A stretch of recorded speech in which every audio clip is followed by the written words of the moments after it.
You couldn't have had a better person to market this game towards. Battlefront has been my childhood. At almost 23 years of age, the original pandemic Battlefront games came out when I was 7 and 8 years old respectively.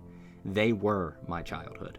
They were the first games I ever played online, and I loved those games. I played in a small yet established competitive community, and we had a blast on those games for years. And if I had recorded my excitement for the DICE Battlefront trailer in 2013, you have understood just how passionate I am about this franchise, and my passion has still not ceased. My love for the first Battlefront DICE made was great. It had beautiful maps, and it felt like Star Wars. It had the support through monthly patches and seasonal DLC launches that made the game feel fresh, even if some of the weapons were not that good. Best of all, private matches were added in December. It was about a month before I could start playing this new game in a competitive community with my friends, just the way I had always imagined. With Battlefront II trailers releasing, me and my friends decided to go to EA Play in 2017 and play the new Battlefront game, which headlined the event. During the event, we got to meet great public figures in the Battlefront scene. Battlefront updates, Dennis, the like. Upon release of the game, we as friends stayed up all night waiting for and eventually playing the game that we were excited for. However, after about a month, that excitement had faded. While the argument of, we can't please everyone, stands as a fact, you can't please everyone. What we were most excited for in the game had never come, and glaring issues with the game still stood.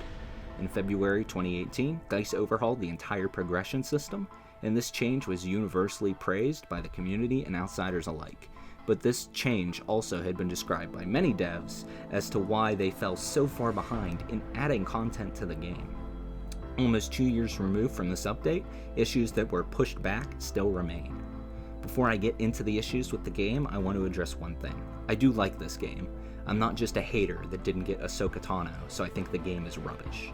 I understand not everyone is going to get everything they want. I go into this list critically reviewing what, in my opinion, needs to be improving moving forward to make it a more enjoyable experience for all players. And with that being said, let's get into the list.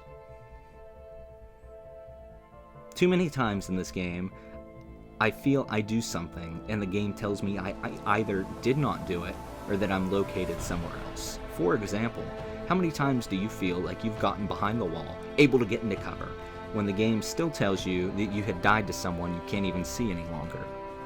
A Reddit user by the name Elgialon, sorry if I mispronounced that, posted this video on the subreddit a few months ago. All credit for the video goes to him, of course, and the original post will be in the description. It depicts very clearly not being near an enemy and still getting hit by the slashes.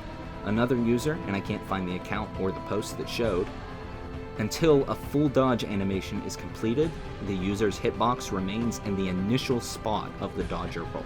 And for a AAA shooter, this is unacceptable and is my biggest issue with Battlefront 2. So many times in Battlefront 15, I would be able to roll and jetpack, or jump and shoot. But in this Battlefront title, too often do I find my abilities not going off due to me being stuck in an animation or something for too long. A while ago, I went on Twitter and messaged CJ saying there was a bug with Toughen Up on the Assault. The animation sound would go off despite not activating during a roll. CJ responded, and it was in the patch notes. However, the patch notes said that you could no longer activate the ability at all while rolling.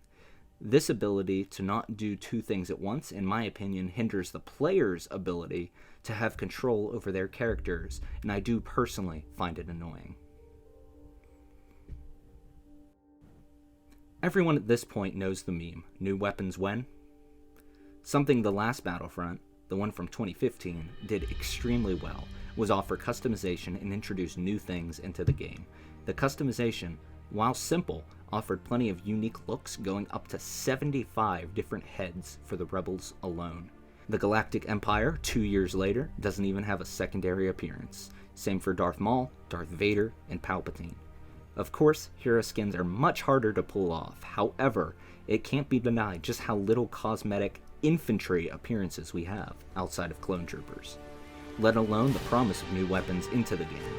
Battlefront 15 introduced 11 new blasters into the game, 2 of which were free and available to all players. The other 9, while behind a paywall of DLC expansions, were still available. Similarly, also advertised were new star cards. 12 new star cards and charge cards were added into 2015's Battlefront. We have gotten no new star cards for any available infantry. And finally, let's talk about Strike. While I prefer the small game modes in the Battlefront titles, it's obviously not in the minority. That being said, on Battlefront 15, I searched the other day for a game of Drop Zone and had no problem finding a lobby immediately. In this game, small game modes are dead, large in part because of the neglect of the developers. The majority of the community may not be aware, but that game mode has gotten no attention. Back in 2017, the Last Jedi expansion came out and introduced Crate to Battlefront. That was the first new map available in this game. Strike still does not have a map for Crate. In fact, despite DICE saying there would be new locations, and they have held up on that end of the bargain, there have been exactly 0 new locations added to one of their original core game modes. This is a video I took of me playing Strike with the new Rise of Skywalker update. Personally, I really like this update. However, as you can see, a First Order jet trooper takes the data tape and flies it all the way to the extraction point faster than anyone can get there to stop them. Luckily, DICE took notice, and in January, they're removing the ability for jump troopers to fly with the package. But it doesn't take away the fact that reinforcements really hurt the smaller game modes with their abilities meant for large-scale combat. Another example is again with the Rise of Skywalker update. I used the Sith Trooper Scan Pulse to, in essence, hold down one of the 3 entranceways for almost 2 whole minutes. In Blast, having Death Troopers and Wookiees on the battlefield makes it very hard to win 1 versus 1 fights against reinforcements in a game mode that is Team Deathmatch, where killing is the objective. I've been begging DICE from the beginning to take reinforcements, or at least the Enforcer and Infiltrator, and leaving the Jump Troopers out of Blast since the beginning, and sadly, I just don't think DICE acknowledges small game modes as a thing. DICE has been holding back key features in modern-day shooters. You may remember in the early days of Battlefront II, there was a leaked image of a stats page that came out. It looks old and outdated now, because it is, but over 2 years later, we're still wondering where it is. Additionally, private matches were said to be coming, at the very least, for Hero Showdown back in September of 2018. It states the new squad system would give players the ability to play a private match as a group of 4. This feature, still today, is bugged so that when you have 4 players in a party, the game says there are too many people to search. In the patch notes. This was in the patch notes, and yet still has not been fixed or addressed. Back in January of 2018, Dennis went on Twitter and started talking. The competitive community for Battlefront had reached out to him asking if they were coming with private matches, and he responded with a message saying that had subtle hints of private lobbies. These features are still unknown and haven't been mentioned since. So why do we care? Why should we care about these issues? Why am I just hating on the game?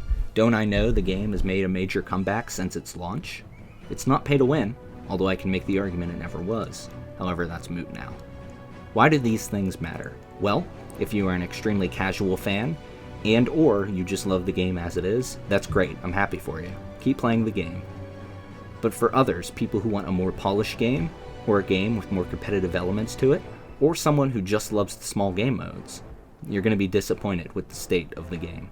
I love this series. I want the game to do well. I was first in line at the midnight release for Battlefront 15. I flew out to EA Play in Los Angeles twice in 2017 and 2018 to talk to the devs about my favorite game. I pre-ordered the deluxe edition for $80, and after 2 full years of playing, many things I would like to see in the game have not happened. That $80 price tag feels like a waste, and that I'm part of the community that won't be pleased by the game when you can't please everyone. But 2 years later, I'm hoping DICE can finally start to work with more niche aspects of the game, giving small game modes support.